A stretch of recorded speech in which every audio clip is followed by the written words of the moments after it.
Hello everybody and welcome back. But before we go on to the next dungeon, there are a couple of things I'm gonna grab. Like all of the treasure! We actually have permission this time.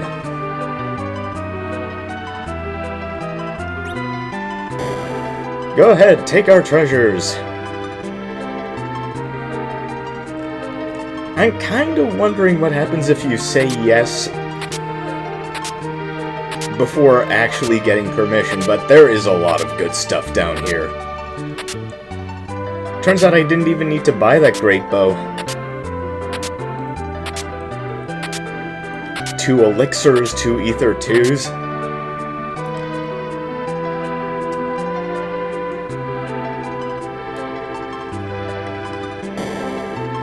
Now elixirs, I can barely afford those even with the money adjustment that I did.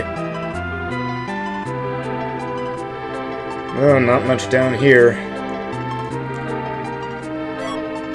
This is the moldy wine cellar, or the whiny mold cellar, or whatever. Just making sure there weren't any secret passages.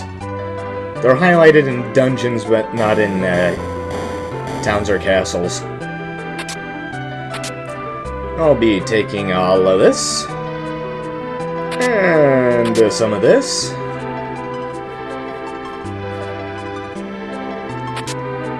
and a couple of these, and both of those. Okay, now we're actually ready to leave.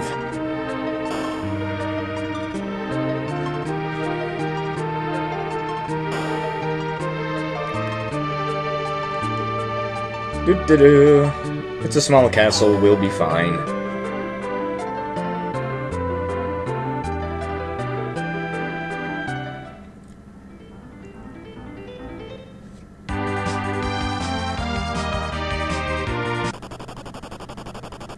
Hello, airplane, how are you?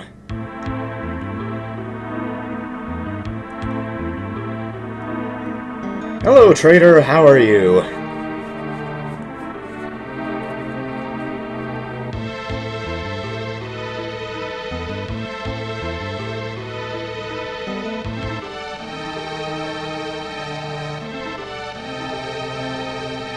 Hey, the sprite changed.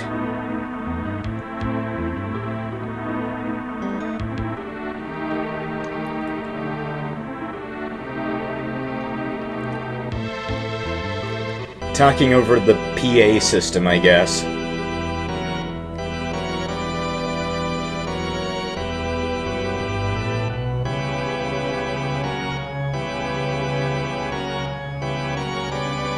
Oh, okay. Oh, I bet this place is filled with monsters.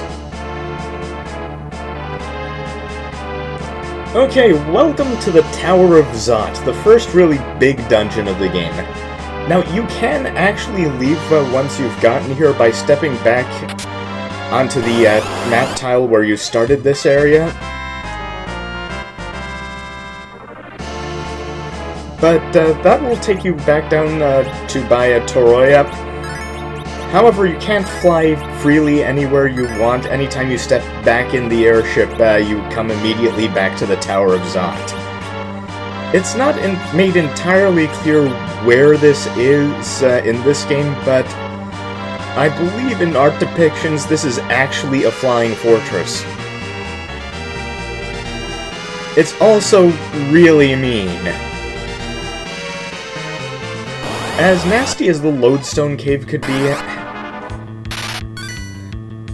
the monsters there had some very obvious counters, but around here there are some not so much, and they all hit very hard.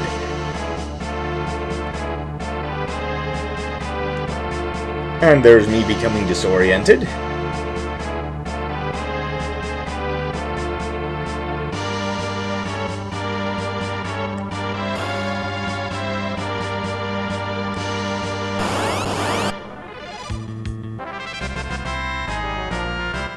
Yeah, the back attacks come quick and vicious. Hello, Cure One, you are going to be my best friend.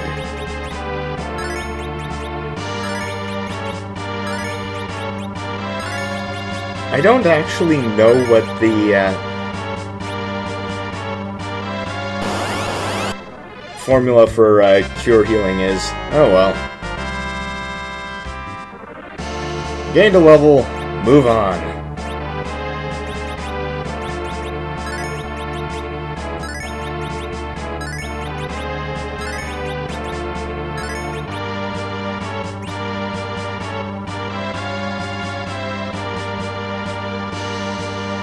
Hey, a treasure chest. That's always a welcome sight. Now, the thing with Cid's hammers is that they do quad damage to machines, but there's only one type of machine enemy you encounter while you have Cid in your party, and that's the dolls in the Tower of Zot. Also, I'm re-equipping the Paladin armor because elemental armor actually gives a weakness, unlike in later versions of this game.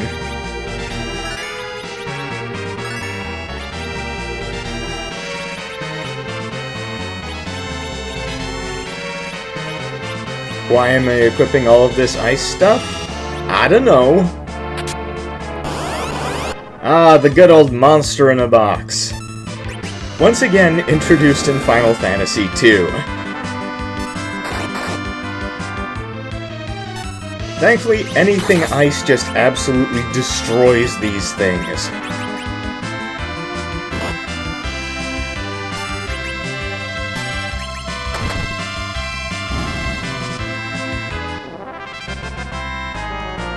Not much gold or experience, but there is a real prize in here. The Fire Sword.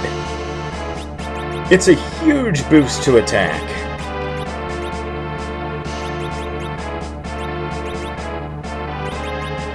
However, Cecil's healing will now become a good deal less powerful because the Mythgraven sword actually grants a bonus to the white magic spellcasting stat.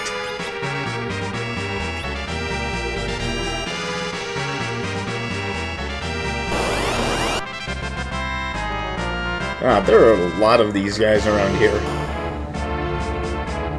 Tella can basically utterly destroy absolutely anything in this tower, but again, he only has 90 MP, and the least powerful spell you'll want to use costs 15. And it's a pretty long climb, though not as long a climb as we'll be facing later. Let's get these Cure ones out of my inventory.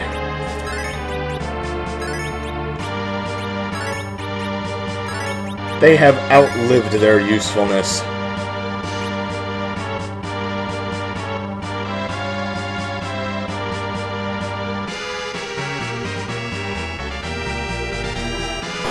I think it was Final Fantasy VI, Oh. Goodbye! I think it was Final Fantasy VI, which was the one where I bought a stack of 99 normal potions just to see how long they'd last me. It was not one of my best ideas.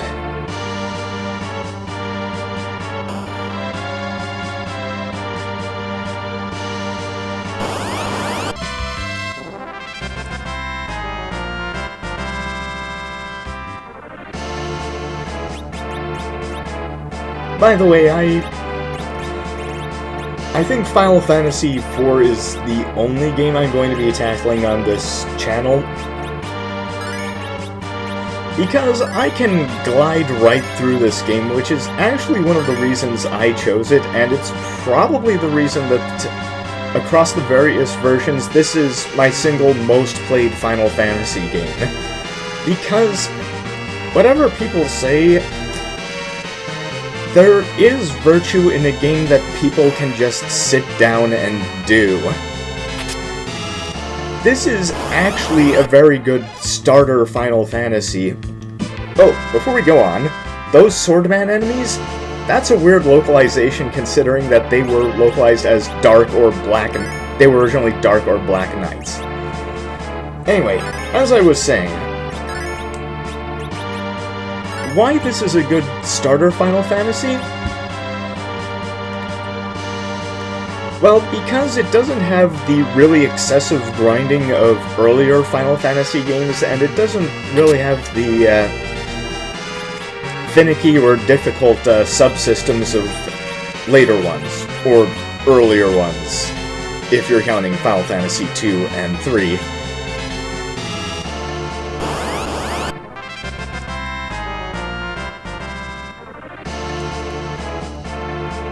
Of course, even though this was a great starter Final Fantasy series, there were a lot of people who didn't buy it, which is why we got Final Fantasy Mystic Quest, so that's on all you guys.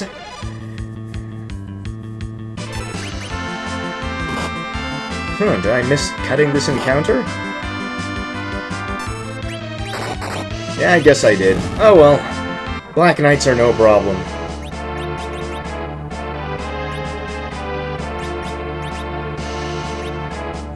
Yeah, I was just checking their magic stats. Oh boy. Oh hey, Tella remembered Cure 1. And it's only slightly better than Cecil's. Well, we make do with what we got.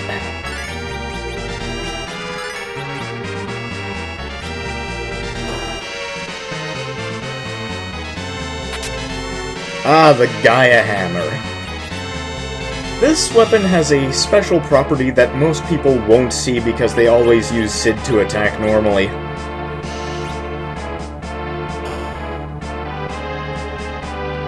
And I'll be showing it to you guys. Take it away, Cid.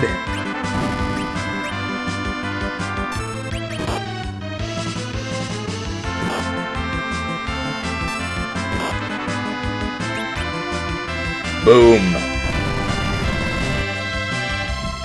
Yeah, not spectacular damage, but decent enough.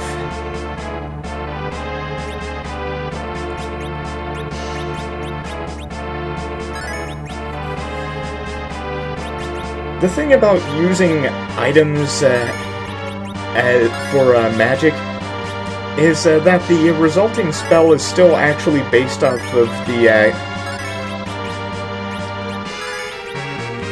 user's magic stats.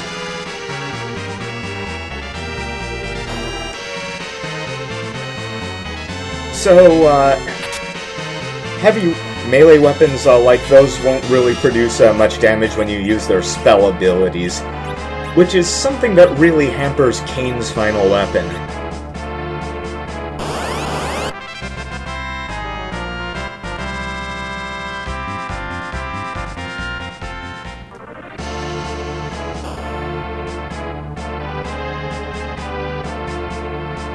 So, moving right along.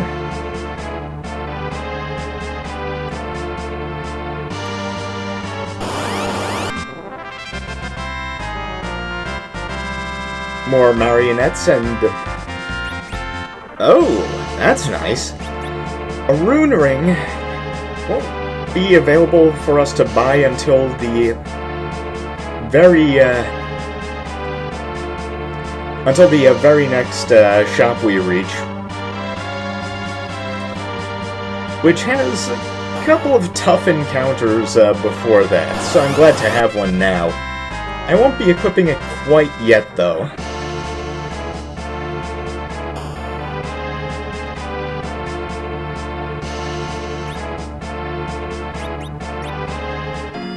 Do-do-do.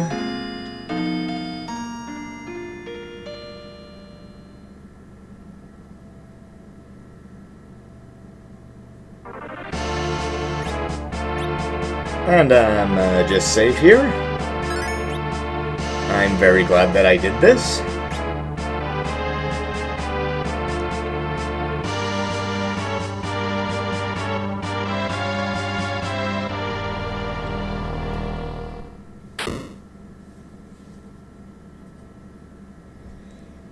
Oh, hello.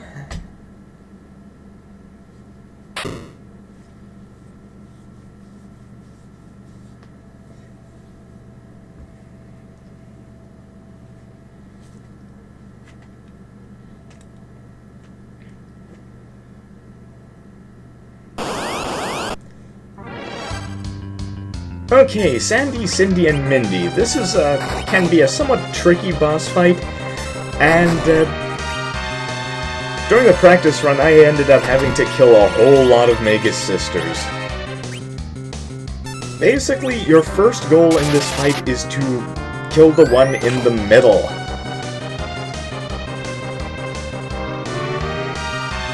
One can cast Reflect. Another can cast level 2 offensive spells. However, the one in the middle can resurrect the others if they are defeated first. And since Cindy is a back row character,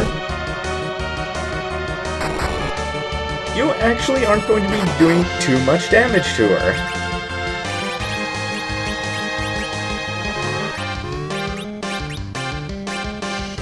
Oh, by the way, no matter how much they bounce a reflect on your party members, it actually won't stop their spell casting, because reflected spells can't be reflected back.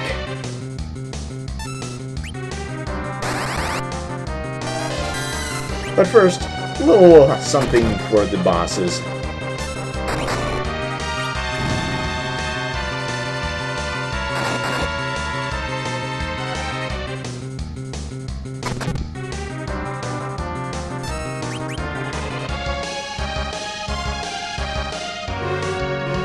Thankfully, once Mindy is out of the picture, you can temporarily disable their most powerful attacks. So beating on Cindy a second won't be too much of a trouble for you. By the way, because this is one of those reviving bosses, I just thought I should note that if you kill more than 256 monsters in a single encounter, the experience and gold rewards are only calculated starting with the 257th because of the wraparound.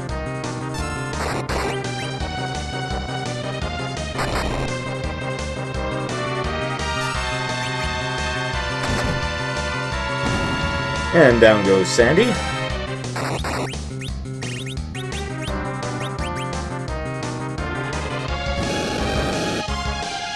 And with Mindy only in the picture, she only gets to use level 1 spells. And we're done.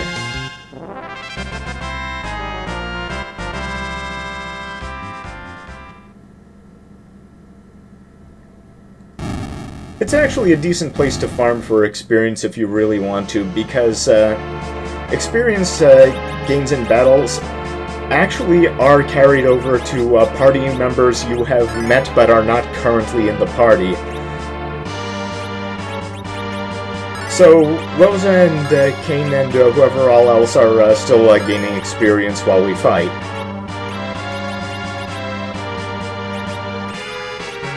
So I'm going to de-equip Tella for no reason at all. And then I'm going to find out my inventory is packed full.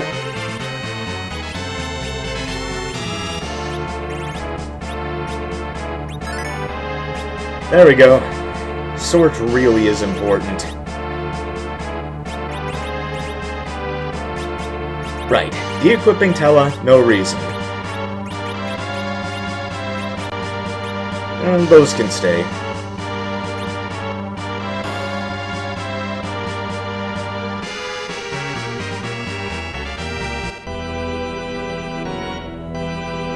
Golbez! Don't do it, Cecil. Don't do it, Cecil. Don't do it, Cecil.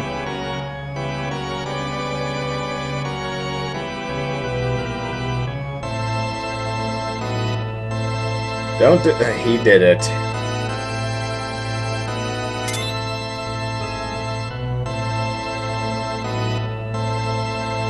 What? The bad guy? Deceitful? Who would have thought?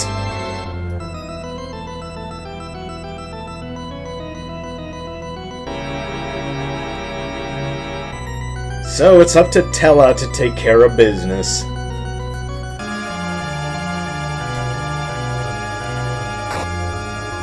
And he just punts Cecil aside.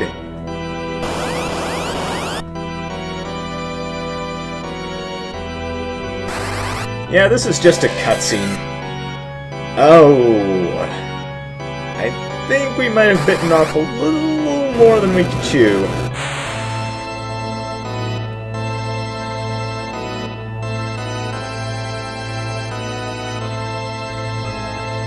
Yeah, the original line was, "Such feeble magic."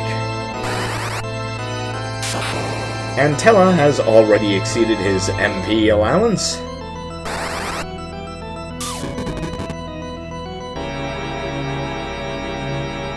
No, Tella, this is why you only use MP underflow outside of battle.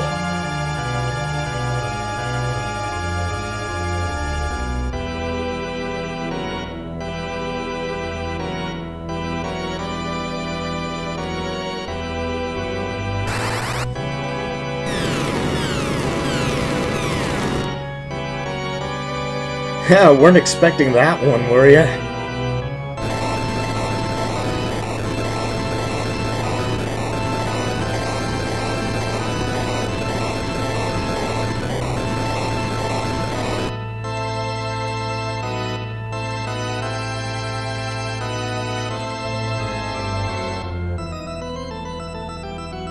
Oh, he didn't like that.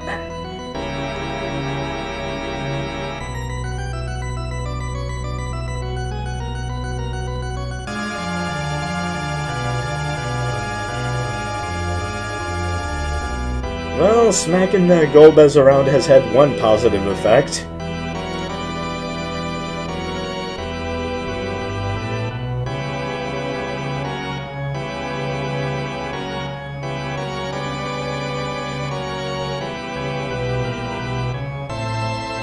But Golbez still has MP. Sorry.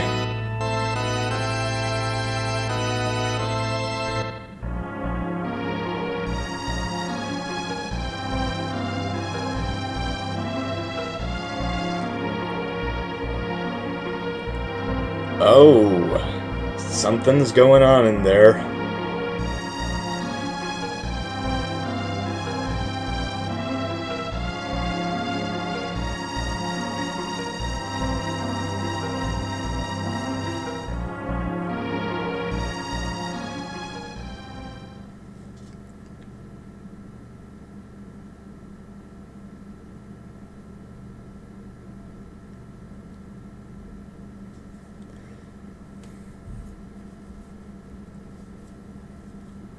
Old man down.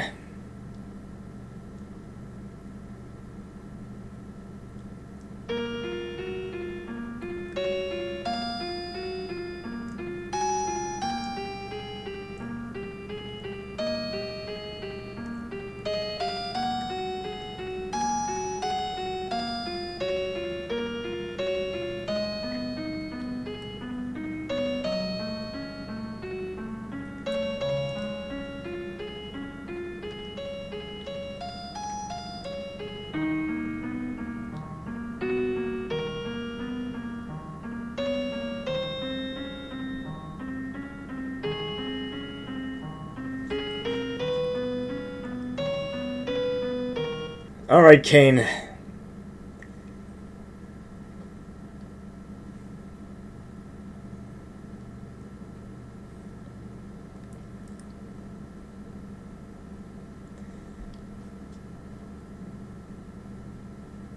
Don't worry, now that we've smacked Golbez, you're in complete control of yourself forever.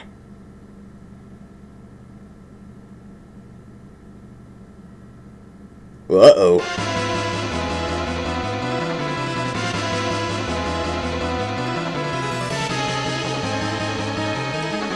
Yeah, in all other versions of this game, it was like a execution blade or guillotine sort of setup, but in this one, it's just Golbez's bowling ball.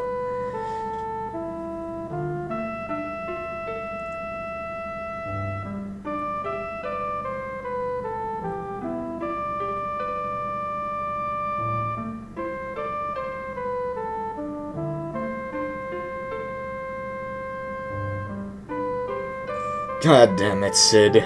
We're trying to have a moment.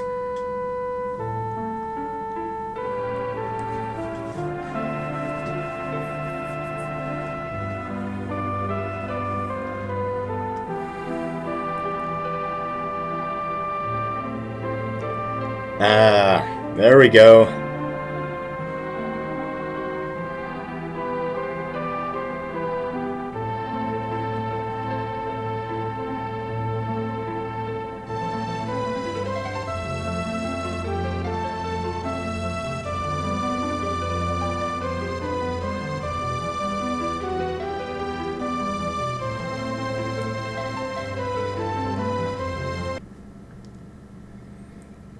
Yeah, this is not the place for this sort of discussion.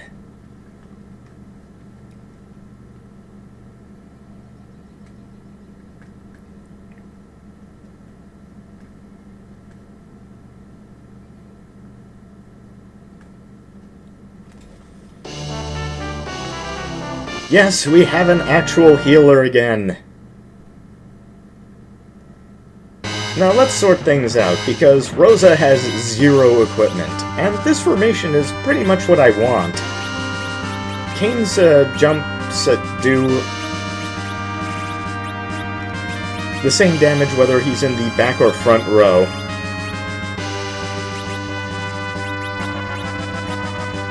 And everyone else is rather limited. Okay, so let's get out of here. Exactly the spells I need. He is already well equipped. We're good. Oh.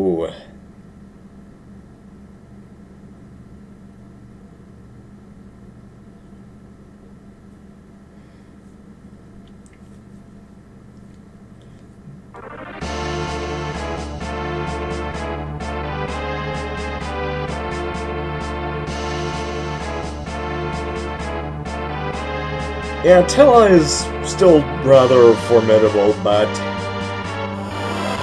I love that boast,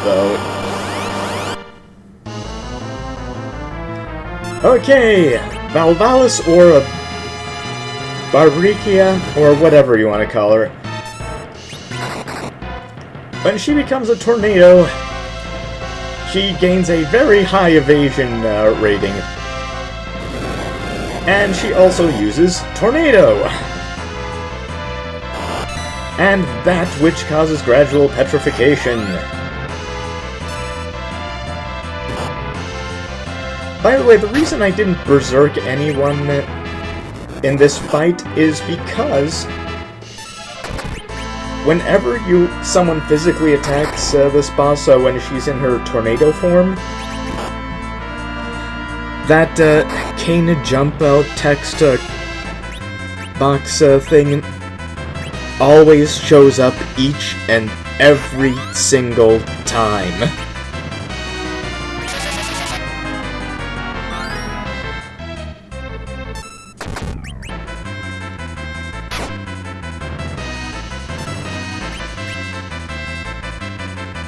So one of the things I forgot to do is actually cast slow on her,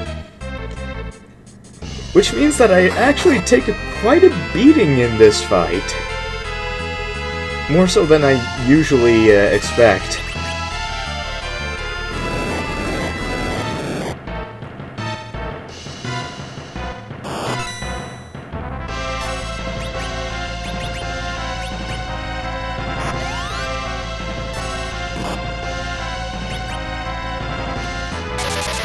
And I really should have, because slow is one of the White Mage's most useful spells.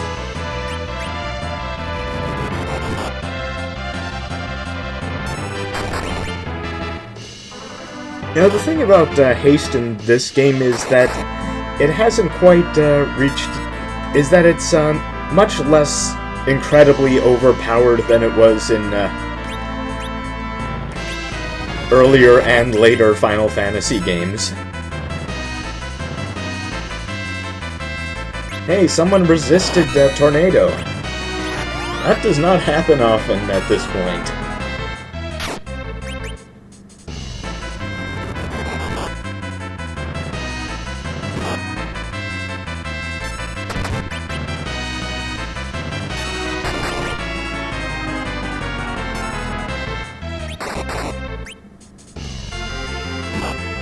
although she's not actually that huge of a problem.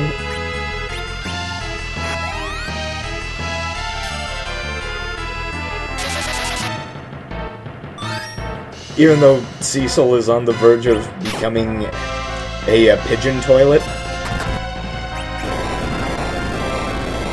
And down she goes.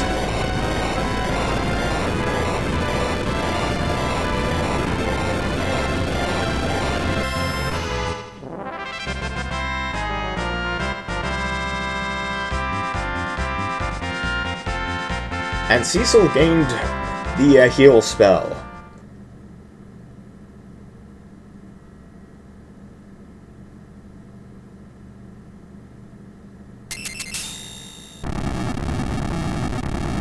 Well, down it goes.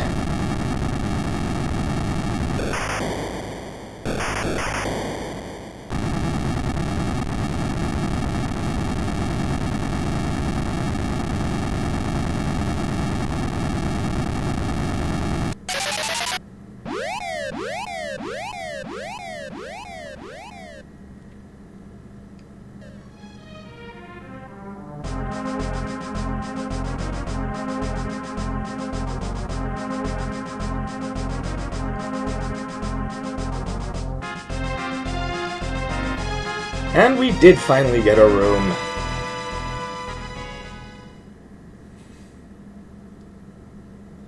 Yeah, about that. Golbez has 4?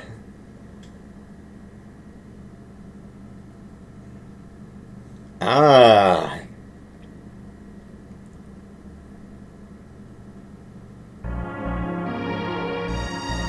The Dark Crystals. Jim Henson will not be able to help us out with this one, though.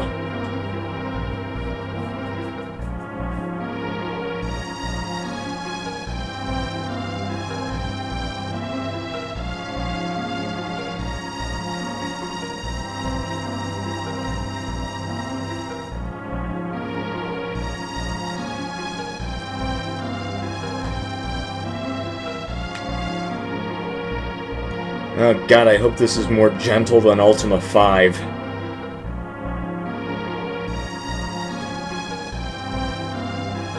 The Way to the Moon.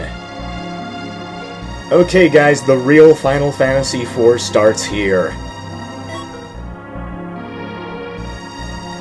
We got the Magma Key. Where do we use it? Who knows, and I may have sped through the text too fast.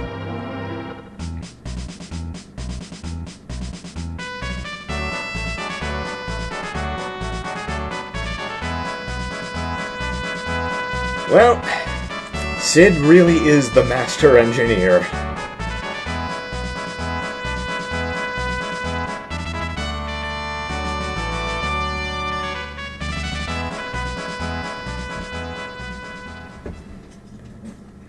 That's a good question. We won't have an answer for a while.